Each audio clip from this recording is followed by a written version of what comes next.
Assalamualaikum warahmatullahi wabarakatuh dan selamat siang sahabat Pindara Studio dimanapun Anda berada. Kembali lagi dengan saya Iko dan saya Winnie di EduTalk Baka-Baka. Nah, ini kayaknya kita sudah lama sekali nggak podcast orang kayaknya. Iya kan? Sampai lupa ya. Sampai lupa. Oh, ada yang kita lupa lagi tuh satu. Kamu masih ingat Baka-Baka itu apa? Berakal sehat, bertindak hebat. Nah, itu yang kita lupa. Jangan sampai saking lamanya nggak ada. Terus mau diulang sesi EduTalk? Nggak usah diulang lah. Udah diingat, berakal sehat, bertindak hebat. Benar. Jadi pada kesempatan kali ini ya, ini setelah sekian lama nih EduTalk nggak ada, ya kan? Jadi kita coba untuk membuat lagi lah satu season EduTalk ya. Kebetulan ada momen, ya kan? Ada momen. Nah, saat ini sahabat Pindara Studio, kita sedang berada di SMP Negeri 8 Konawe Selatan. Kita sedang bersama dengan Bapak Kepala Sekolah. Nah, ada di tengah-tengah kita, mungkin Bapak bisa memperkenalkan diri dulu. Oke, terima kasih. Nama saya Said SPD MPD yang saat ini menjadi Kepala SMP Negeri 8 Konawe Selatan. Itu kami dilantik mulai pertama pada tanggal 8 September tahun 2017. Nah, ini mungkin apa secara kebetulan atau memang apa ya, karena kebetulan sekolah ini juga awal mulanya didirikan tanggal 8 September, hanya tahunnya yang berbeda. Ya. Berarti Bapak ada di sekolah ini mulai 2017? 2017, ya betul. 7 tahun ya? Berapa tahun ya? 7 tahun. Betah banget nih Bapak. Ya, alhamdulillah. Sudah 7 tahun nih Pak, berarti sudah banyak nih karya-karyanya di sekolah ini. Ya. Bocorannya dong. Oh, bocorannya. Oke. Jadi saya mungkin sekilas saya ceritakan dulu terkait dengan profil sekolah. Ya, sekolah kami ini didirikan pada tahun 1982. Itu tadi tepatnya tanggal 8 September 1982 pengresmiannya. Jadi awal mulanya sekolah ini adalah kelas jauh dari SMP Negeri Ranometo. Hanya pada saat awal pendiriannya namanya SMP Negeri Angkasa. Nah, seiring perjalanan waktu sampai saat ini sudah terjadi pergantian nomenklatur sampai ke 4 kali. Jadi pertama SMP Negeri Angkasa, terus di tahun 1990-an, 92 kalau tidak salah, itu berubah menjadi SLTP Negeri 2 Ranometo.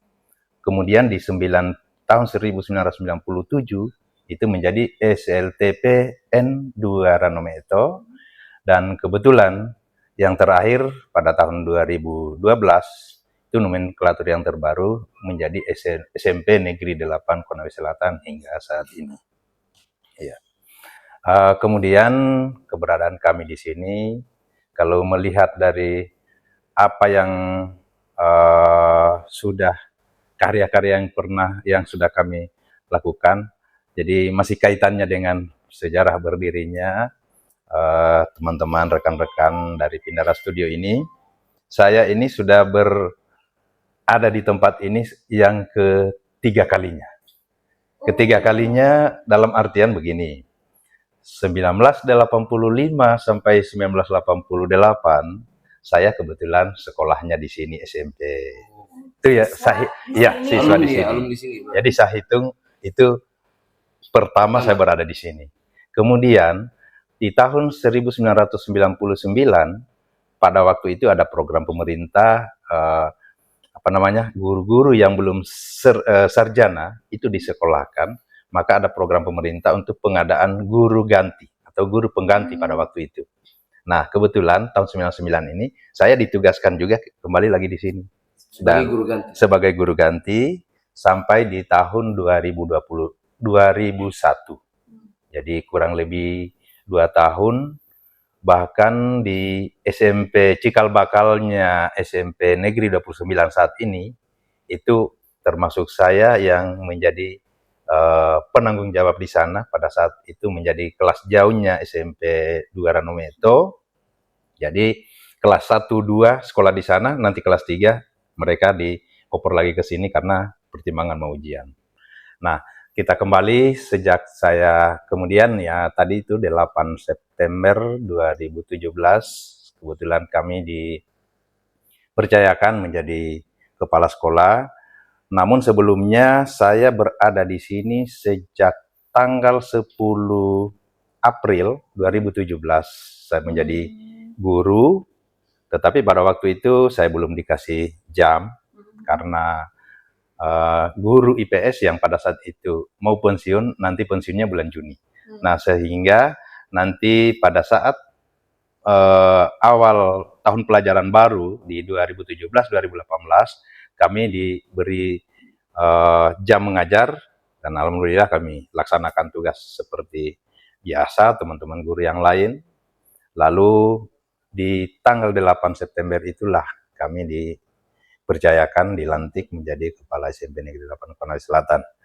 Nah, kalau berbicara status sekolah pada saat itu kami dari 2017 itu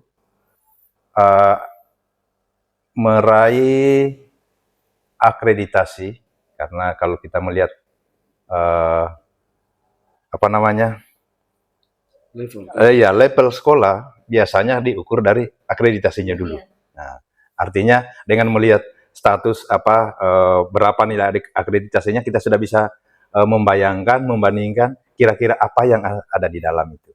Nah, kebetulan pada saat itu sekolah ini dia berada pada level akreditasi C. Nah, setelah kami masuk, saya membangun komitmen dengan teman-teman semua bahwa pekerjaan berat kita untuk 5 tahun ke depan bagaimana agar akreditasi itu status sekolah kita ini yang tadinya C bisa kita tingkatkan, B syukur-syukur kita jadi A. Tapi alhamdulillah di tahun 2022 kemarin, artinya perjalanannya itu 5 tahun kemudian, kami persiapkan segala sesuatunya, baik itu dari sisi sarana prasarana maupun dalam hal proses termasuk pembinaan siswa, itu kemudian kerjasama dengan pihak orang tua dan komite. Ya alhamdulillah di tahun 2022 kami bisa merubah status tadi yang tadinya C menjadi A dengan jumlah nilai itu 94. Jadi dia lompat, Pak. Ya, lompat. Dari C langsung A. Langsung A. Ya alhamdulillah. Akselerasi. Nah, itu semua kan ada kerjasama dari semua stakeholder yang ada di SMP Negeri 8 Konawe Selatan karena jujur saja selama saya di sini saya mencoba membangun sinergisitas baik itu guru, siswa dan orang tua sehingga apapun yang kita hasilkan itu adalah kerja kita bersama. Dan ini Pak ya itulah fungsi dari kepemimpinan ya manajerial. Jadi mungkin pada saat itu kalau bukan Bapak mungkin tidak akan seperti ini ya. Maksudnya kayak gini, saya sedikit muji ya, wajar saya puji ya kan, karena hasilnya kelihatan, ya kan. Jadi gini Pak, saya tadi tuh pertama datang dengan tim, ya kayaknya kita pertama datang tadi tuh anak-anak itu pada aktivitasnya pada eskul semua, ekstrakurikuler semua tuh jalan. Cuman kayaknya di sekolah ini ada salah satu yang menonjol, ya kan, untuk tingkat keaktifannya siswa itu di ekskulnya kayaknya Pak ya. Ya, di ekskul itu sangat aktif sekali. Jadi ada beberapa kegiatan ekstrakurikuler yang kita prioritaskan. Yang pertama itu cabang silat. Itu latihannya 2 kali dalam 1 minggu. 2 kali seminggu. Iya, seminggu. Jadi setiap hari Selasa sore dengan hari Jumat. Itu terkadang saya tahu persis karena saya kerjasama dengan pelatih dari luar. Jadi mereka setiap sore itu kan saya terkadang saya berada di sekolah sampai sore. Nah selain silat nih apa lagi nih Pak? Ada karate, Silat ada karate. ada karate, kemudian ada juga kegiatan yang dari sisi penanganan kesehatan itu PMR, Palang Merah Remaja. Nah, tapi apalagi pramukanya. Ya, pramuka itu Ekskul aktif, wajib, ya. ya, itu ekskul wajib. Kemudian adapun kegiatan-kegiatan lain, ya alhamdulillah dengan adanya kurikulum Merdeka ini, itu kan ada P5, ya salah satu P5 yang kita kembangkan itu adalah kearifan lokal untuk tahun kemarin, dan semester ini juga tetap kita lanjutkan. Itu ada di P5 itu ada justru yang dibolehkan itu standar paling tidak ada 3, tetapi di sekolah kami angkat 4 tema. 4 tema yaitu suara demokrasi, kemudian kearifan lokal, itu berupa tarian-tarian, karena di sekolah kami ini jujur saja sedikit homogen. Bukan homogen, heterogen.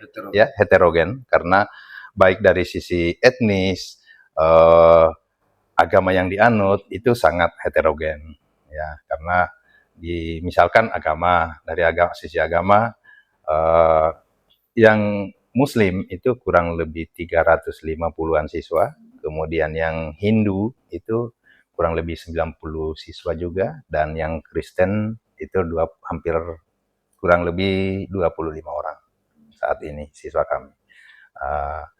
Kalau dulu malah Hindu itu sampai 100 lebih. Hanya karena mungkin apakah di masyarakat ini keberhasilan pemerintah di bidang KB sehingga sedikit berkurang. Nah, itu Nanti kita bahas KB di belakang. Oke. Oh, siap. Tadi Bapak sebut ini siswa heterogen. Untuk siswa yang Bapak tadi ini soal ekskulnya tadi kearifan lokal ya, P5.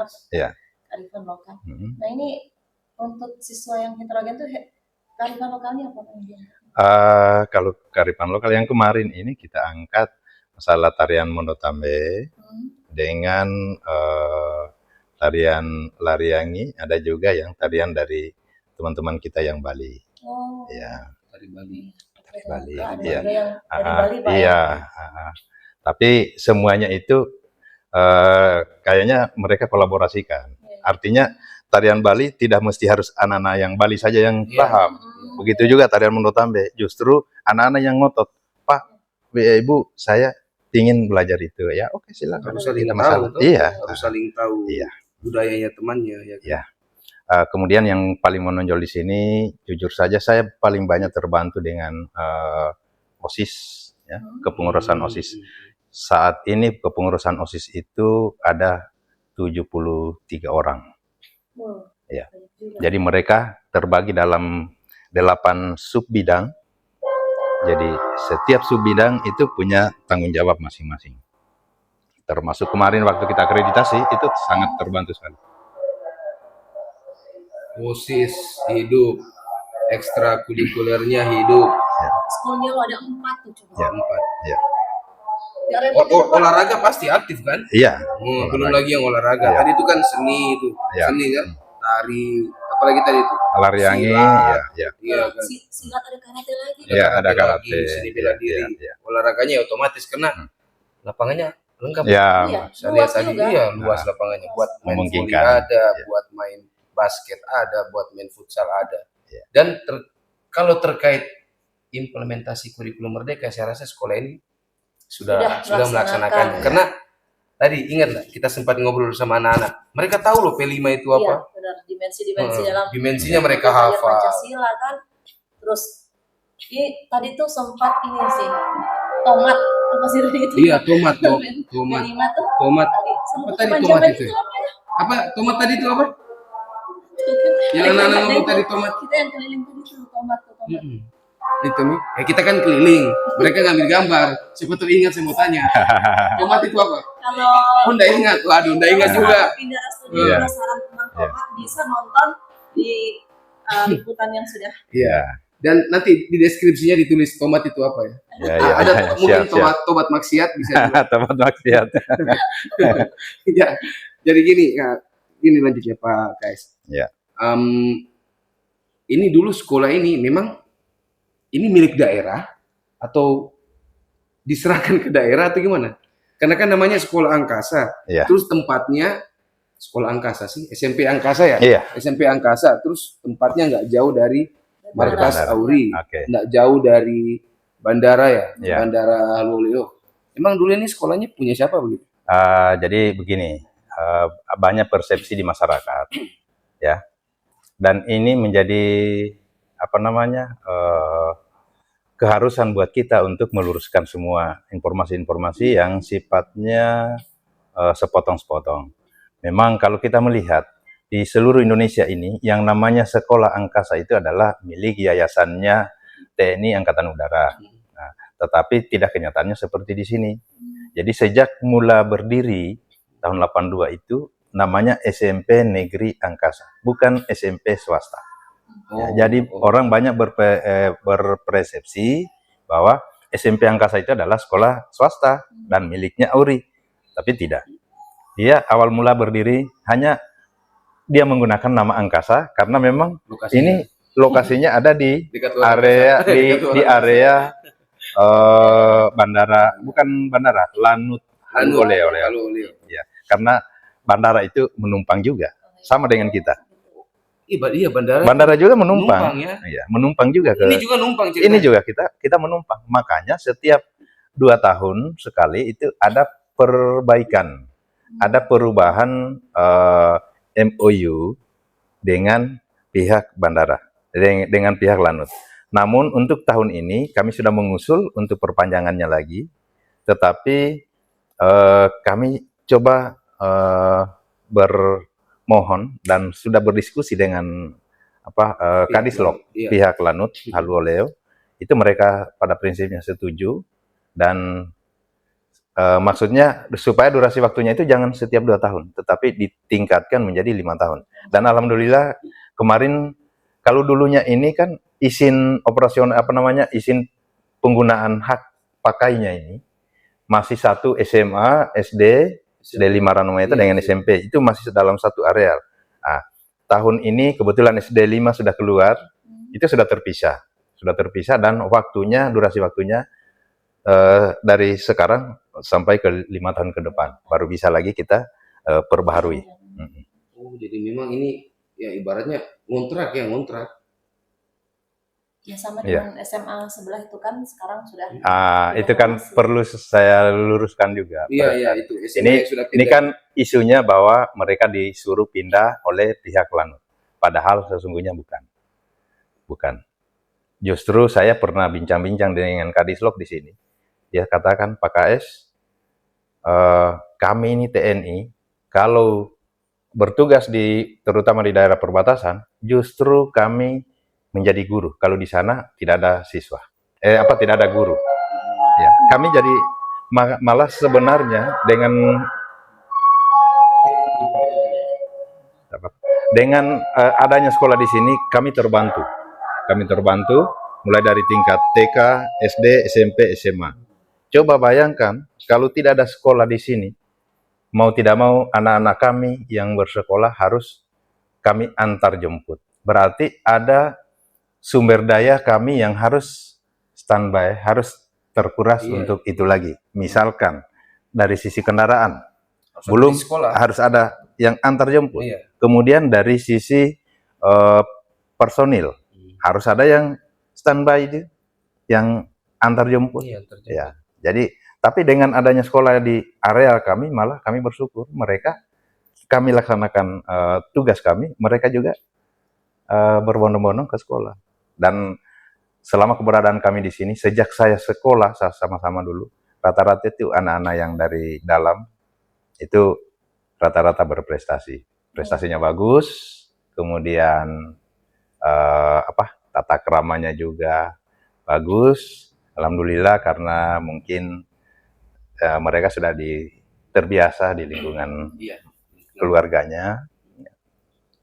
Memang rata-rata mereka bagus. Nah, tadi Pak tentang ekskul lagi nih ya. Iya, kita Bapak sebut silat. Ya.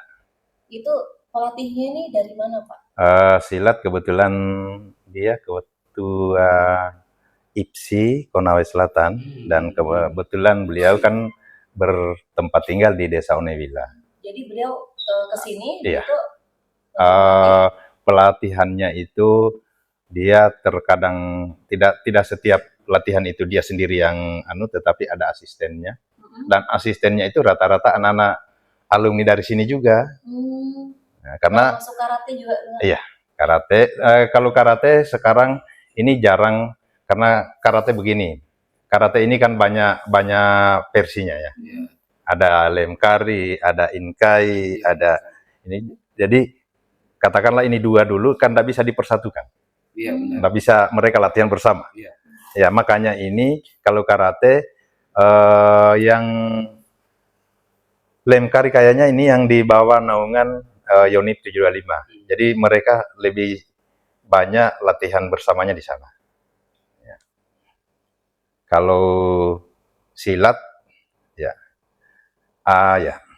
Kalau untuk prestasi, misalnya kalau silat ya, silat ini mereka tahun lalu putra putri pada saat apa namanya ya, kejuaraan antar pelajar se-provinsi Sulawesi Tenggara. Kebetulan SMP 8 ini yang kita berapa sekolah, termasuk Pak Kamil, itu menurunkan atletnya di Taman Budaya. Nah, kebetulan untuk perseorangan putra dan putri jenis seni, itu yang juara satunya adalah siswa dari SMP Negeri 8, putra dan putri. Untuk silat. ukuran provinsi? Iya. Seprovinsi? Iya, saya provinsi. Di bidang apa itu, Pak? Silat. Ya. Kan kebetulan pada waktu itu ada juga karate, kita turunkan 4 orang, silat 4 orang, ya. Silatnya yang dapat medali, kalau yang karatenya memang keras-keras lawan. Makanya saya mikir dari tadi, ini sekolah menonjol sekali ekskulnya, ya kan? Jadi anak-anak itu ya memang prestasikan tidak mesti di akademik saja, ya kan? Karena ada penilaian-penilaian lain, karena life skill juga itu penting. Anak-anak juga kan misalkan berpikirnya, ya saya di akademik kurang, tapi mungkin dia punya bakat di bidang lain, dan itu yang bisa bawa namanya juga. Termasuk nama sekolah itu tadi juara 1 seprovinsi berarti? Iya, juara 1 seprovinsi. SMP 8, antar SMP ceritanya? Iya. Antar SMP. Jadi keren. Jadi untuk sekolah-sekolah lain atau kepala sekolah yang lain, boleh datang kursus sama beliau terkait dengan bagaimana pengorganisasian ekstrakurikuler ya di sekolah. Karena memang tadi kita datang itu langsung senam tuh, terus ke sana, anak-anak ada yang lagi. Tadi tuh kita datang itu pas-pas juga timingnya tepat pada saat. Iya. Mereka memang mau melaksanakan kegiatan gitu kan. Kamu tadi sempat lihat labnya nggak? Keren. Itu dia, saya belum sempat lihat lab komputernya itu. Nanti lihat di rekamannya Pak Nur. Tadi itu Pak Nur lah itu ya. Sana perancangnya. Iya. Jadi berbicara masalah lab, Pak Nurlan ini saksi hidup. Dan beliau sampai saya paksa-paksa. Bayangkan tinggal 2 minggu mau pelaksanaan UNBK pada waktu itu.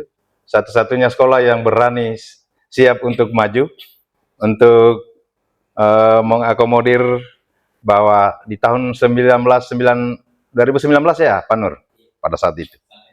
Iya. Jadi tinggal 2 minggu pada waktu itu saya sempat merenung dulu, ini saya terima ini tawaran atau bagaimana ya. Tapi demi untuk meningkatkan, menaikkan ya termasuk popularitas nama baik sekolah juga. Pada saat itu kan memang saya ada target bahwa di tahun 2022 mau tidak mau, suka ataupun tidak suka, saya harus robah, saya harus tingkatkan status tadi itu yang dari C. Iya. Nah, oleh karena itu saya berani terima, tinggal 2 minggu mau pelaksanaan ANBK, saya kumpul orang tua, saya ketemu dengan ketua komite, kumpul orang tua, akhirnya pada saat itu terkumpul dana kurang lebih 38 juta. Dan setelah pertemuan itu saya langsung dari orang tua. Saya setelah pertemuan di aula sana, saya langsung bawa mereka ke lab komputer untuk melihat mana yang apa yang saya paparkan, yang kekurangannya kita dan butuh eksekusinya dalam sekejap, dalam waktu dekat, saya tunjukkan mereka. Dan alhamdulillah direspon, terkumpul dana 38 juta, saya panggil Pak Nuran, ayo silakan bantu saya, rakitkan. Akhirnya ya sama itu tadi sampai malam tuntas selesai itu, alhamdulillah jadi. Itu juga pentingnya sebenarnya ya kontribusinya orang tua. Iya, iya. Kebetulan ketua komite saya pada waktu itu dan sampai hari ini, pada waktu itu beliau masih menjabat sebagai Kepala Dinas Pendidikan Kota Kendari. Kepala Dinas Pendidikan Kota Kendari. Ya, tapi sekarang dia jadi asisten 1. Siapa? Pak Makmur. Oh, Pak Makmur. Iya, Makmur SPD. Pak Makmur SPD MPD. Iya. Iya benar, Kadis Kota. Iya, dulu. Kadis PK Kota. Kamu lagi dong? Saya lagi mikir. Jadi nanya mikir. Oh iya, Gini. saya kasih pandangan dulu begini. Atau Bapak mau nanya saya? Enggak. Oh, enggak. Kalau di sekolah ini sejak awal saya masuk, ya. Kalau yang sekarang muncul P5 dengan berbagai dimensi dan apa segala macam, sebenarnya itu kita sudah laksanakan sejak pertama saya masuk. Karena ini bekal saya bawa sebelum saya masuk ke sini. Artinya kalau dulu saya ada di sekolah kecil, ya saya tampung apa yang menjadi rencana-rencana saya. Begitu saya masuk di sini, alhamdulillah saya bisa laksanakan. Jadi kalau hari Senin itu kan otomatis kita semua adalah sebagai abdi negara, bagi siswa juga sebagai siswa wajib hukumnya untuk kita laksanakan upacara bendera, ya sebagai bentuk aktualisasi kita dalam mengisi cinta tanah air. Nah, kemudian jadi kalau berbicara awal mulanya anak-anak datang setiap hari itu. Kalau hari Senin ya targetnya upacara dulu, hari Selasa, Rabu itu kegiatan mereka apel, kemudian dibekali dengan berbagai macam wejangan-wejangan dari guru piket, itu kemudian kami gilir juga. Kemudian hari Kamis itu adalah kegiatan kerohanian di pagi hari sebelum 7.15, ya sebelum 7.30 sebelum proses belajar mengajar dimulai, itu ada kegiatan dulu, kegiatan keagamaan. Jadi kalau yang Muslim di lapangan mereka yasinan bersama, kemudian yang Kristen mereka mengambil ruangan tersendiri juga, kemudian yang Hindu juga begitu. Ya. Setiap Kamis. Kemudian senam kesegaran jasmani atau ya senam sekarang kan banyak macamnya, tetapi saya tetap tekankan SKJ itu tetap harus menjadi prioritas. Itu setiap hari Jumat. Ya. Kemudian hari Sabtu ya mereka menggunakan pramuka. Dan eskul-eskul yang lainnya. Kalau eskulnya itu kan dilaksanakan pada sore hari. Sore hari. Ya. Itu tiap hari atau bagaimana? Hampir-hampir setiap hari dalam satu minggu itu terisi dari 4 tadi. Ya. Mungkin ada kesepakatan juga dengan pelatihnya. Iya. Dengan pembimbing. Kalau yang silat itu kan 2 kali 1 minggu. Kalau yang pramuka hari Sabtu, dulu sempat 2. Tapi biasanya kalau sudah mendekati lagi 17-an. Kalau 17-an kan kita biasa berbagi. Ada yang di prioritas untuk ke kabupaten, ada yang di kecamatan. Terakhir juga kita laksanakan kemah bersama atau kenaikan tingkat. Kemudian ada penyambutan tamu karena memang saya di sini kalau pelatih pramukanya, alhamdulillah saya masih pakai senior kita, Ibu Naomi Sampe. Itu di mana-mana, termasuk di Konawe mereka kenal kok, Ibu Naomi itu. Ibu Naomi ini kan guru pensiun Pak ya? Iya pensiun, 2017 dia pensiun. Beliau masih tetap mengabdikan diri. Iya, ya membantu kami. Ini ada salah satu dari kru Pindara, itu muridnya Ibu Naomi, ya kan? Iya. Saya terbantu sekali dengan beliau. Jadi tinggal kalau ada program-programnya tinggal datang, Pak KS ini ada kita mau kemah bersama di sekolah atau mau bersami, tinggal dia melaporkan saja. kemudian minta waktu saya untuk membuka dan lain sebagainya. Ya. Di kesempatan berikut tuh bisa kayak Bu Naomi di podcast. Nanti kita cari waktu untuk podcast beliau. Ya. Nah, ini ada informasi sebenarnya.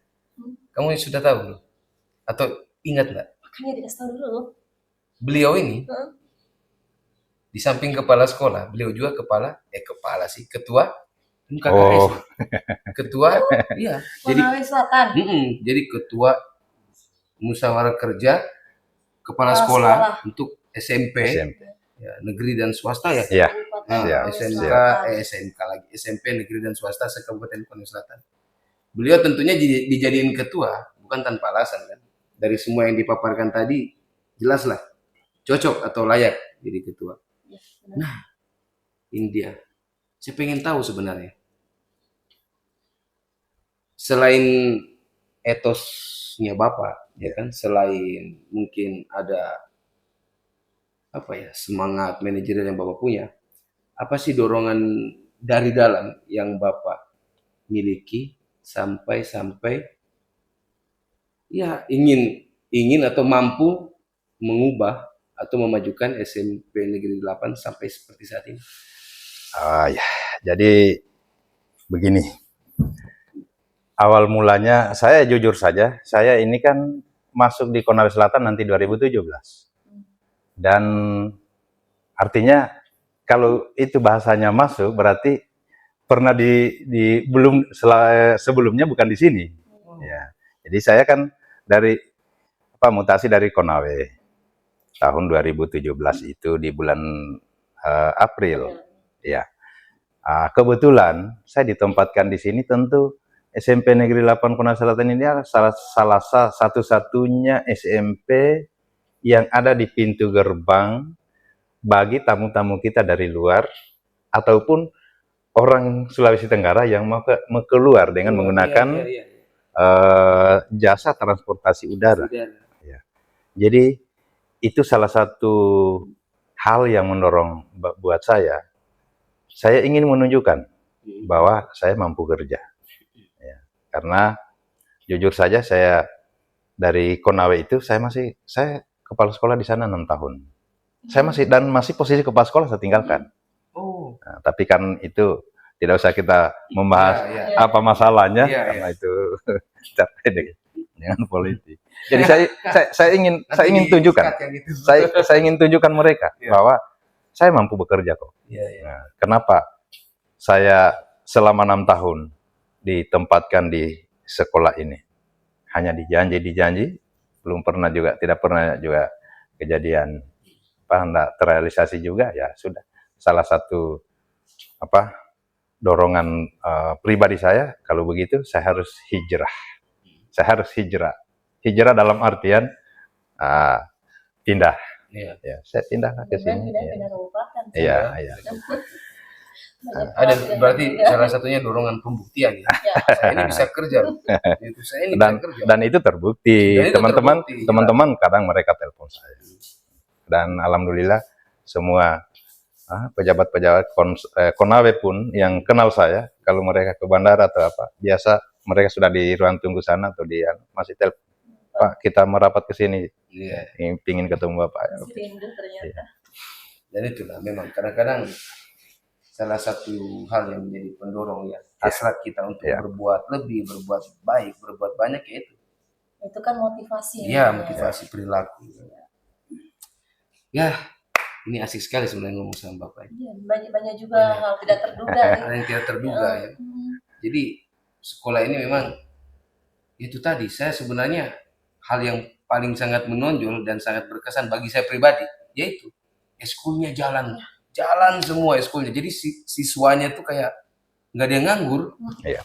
Jadi saya tambahkan di sini menjadi kekuatan kami. Yang pertama karena kebersamaan. Yang kedua, semua guru-guru di sini hanya tinggal dihitung-hitung jari saja yang bukan alumni dari sini. Pantas. Jadi saya selalu tekankan setiap pertemuan, setiap rapat bahwa mau siapa lagi yang akan tingkatkan sekolah ini kalau bukan kita-kita. Makanya kemarin waktu pendataan guru yang terutama di sini kan saya kelebihan sebenarnya bahasa Inggris. Bahasa Inggris pada waktu itu, tetapi saya tetap bagaimanapun caranya saya tetap pertahankan mereka karena saya jadi saya tidak tega juga karena semua anak-anak dari sini. Iya, Iya. itu juga. Dan mereka semua potensial. Rasa kepemilikannya. Iya. Bahkan saya masuk pertama di sini saya masih dapat guru saya 3 orang, termasuk guru bahasa Inggris saya, guru IPA saya dengan guru bahasa Indonesia. Nah, tapi tahun kemarin mereka sudah pensiun. Ya. Jadi itu salah satu sumber kekuatan saya karena juga banyak keluarga yang guru itu akan ada yang ada keluarga suaminya mereka keluarga dekat dengan saya, ada juga mereka sendiri, ya. Termasuk siswa-siswa yang di sini yang bersekolah di sini hampir rata-rata itu teman-teman letting saya. Jadi banyak dukungan. Iya, iyalah. Jadi banyak ada motivasi. Ada motivasi, iya. Keren. Mungkin yang terakhir Pak, ada yang terakhir? Nah, biasa yang terakhir itu apa? Kalau kita lagi podcast ya kan, yang terakhir itu pasti. Pesan. Oh, iya. Oke. Ya untuk semua lah, untuk guru, untuk teman-teman kepala sekolah yang lain. Iya. Sebagai kesan saya, yang pertama saya ingin memberikan apresiasi yang begitu besar dan ucapan terima kasih kepada teman-teman kru Pindara Studio ini yang telah berinisiatif mengembangkan pemberitaan terkait dengan sekolah yang ada di Konawe Selatan, ya, dalam bentuk audio visual. Artinya kita tidak hanya bercerita begitu saja, tetapi ada bukti yang bisa ditunjukkan melalui tayangan-tayangan. Ya, tentunya semua ini tidak terlepas dari dukungan Bapak Kepala Dinas Pendidikan Kabupaten Konawe Selatan, kemudian Bapak Sekretaris Dinas, terlebih yang Kepala Bidang Pendidikan Dasar yang tidak ada henti-hentinya, selalu memotivasi kami di lapangan untuk senantiasa berbuat demi peningkatan pendidikan di Konawe Selatan. Ya. Ada pesan Pak untuk pesan? Oh ya, kalau itu yang penting. Ya, pesannya, mari kita teman-teman, khususnya kepala SMP negeri se-Kabupaten Konawe Selatan yang tergabung dalam wadah MKKS, ya, mari kita dukung penuh keberadaan dan semua aktivitas yang dilaksanakan oleh Pindara Studio ini. Mudah-mudahan kedepannya jauh lebih baik lagi dan kita bisa meningkatkan kualitas pendidikan terkhusus di Konawe Selatan ini. Ya. Dan harapan kami, marilah kita senantiasa membesarkan, karena menurut kami siapa lagi kalau bukan kita.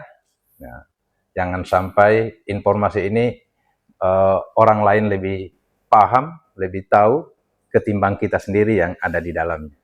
Saya kira sampai di sini dulu, karena kami punya prinsip kalau orang lain bisa, kenapa kita tidak? Ya, itu saja. Saya kira ada prinsip, kalau orang lain bisa, kenapa mesti saya? Ya, tidak seperti itu. Okay. Artinya kalau orang lain bisa, berarti saya juga harus bisa. Nah, seperti kalau orang lain bisa, kenapa harus saya?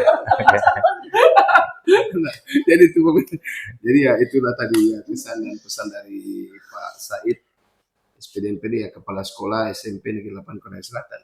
Dan ya untuk EduTalk pada kesempatan kali ya berakhir juga dengan pesan dan kesan tadi, ya kan? Dan terus ditonton EduTalk dan semua tayangan-tayangan dan serial-serial yang ada di channel Pindara Studio. Jangan lupa di komen juga. Jangan lupa di like dan subscribe. wah, subscribe. Mantap. Terutama guru-guru Siap. dan siswa-siswa di SMP Negeri 8. Insya Allah saya akan dengan kunjungannya teman-teman dari kru Pindara Studio ini akan lebih membuat mereka termotivasi lagi. Kalau yang kemarin-kemarin biasa mereka, aduh ada lagi nih tayangan ini, ada tayangan ini. Saya bilang ini semua inspirasi buat kita. Oke. Ya, jadi kedepannya nanti setelah tayangan-tayangan ini saya akan arahkan mereka, mari kita tonton, like, dan subscribe. Wah, ini yang saya senangi. Dan satu lagi, tadi yang bikin kita penasaran terkait tomat, ternyata kru Pindara ini sangat sigap sampai mencari itu apa itu tomat tadi itu. Nah itu dia. Nah, tolong, maaf dan terima kasih. kasih. Jadi sampai di sini dulu EduTalk pada kesempatan kali ini. Tonton terus channel Pindara Studio. Jangan lupa like, komen, dan subscribe. Sampai jumpa di EduTalk selanjutnya. Ciao, ciao.